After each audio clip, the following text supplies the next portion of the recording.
Hello மக்களே! இந்த Wednesday ஃபிளாஷ்பேக்ல உங்களுக்கு எந்த படம் கொண்டு வந்திருக்கேன் அப்படின்னு பார்த்தீங்கன்னா, தலைவர் ரஜினிகாந்த் அவர்கள் நடித்து கலக்கிய மிஸ்டர் பாரத். வீடியோக்குள்ள போறதுக்கு முன்னாடி நீங்க மிஸ் பண்ண ஒரு கிளாசிக் படம்லாம் உங்களுக்கு தெரிஞ்சுக்கணும்னு ஆசைப்பட்டீங்கன்னா, மறக்காம நம்ம சேனல சப்ஸ்கிரைப் பண்ணி வச்சுக்கோங்க. சரி வாங்க கைஸ் வீடியோக்குள்ள போகலாம்.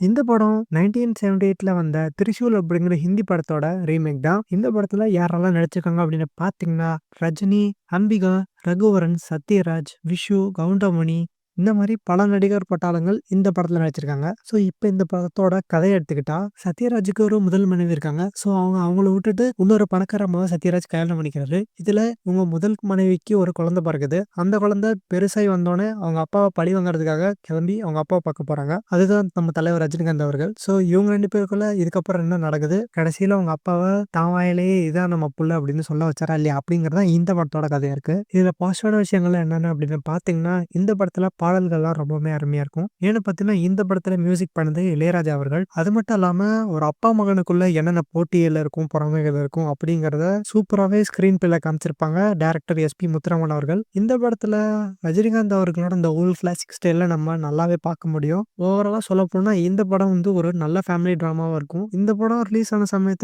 ஒரு நல்ல ஹிட் அடிச்சுச்சு. அப்ப இந்த படத்த நீங்க பார்த்திருக்காம இருந்தீங்கன்னா, கண்டிப்பா நீங்க இத இப்ப ட்ரை பண்ணுங்க. கண்டிப்பா இம்ப்ரெஸ் ஆவீங்க. நீங்க அப்பவே இந்த படம் பார்த்திருந்தீங்கன்னா, உங்களுக்கு இந்த படத்துல என்ன நினைவு இருக்கு அப்படிங்கிறத மறக்காம கமெண்ட் பண்ணுங்க. Thank you.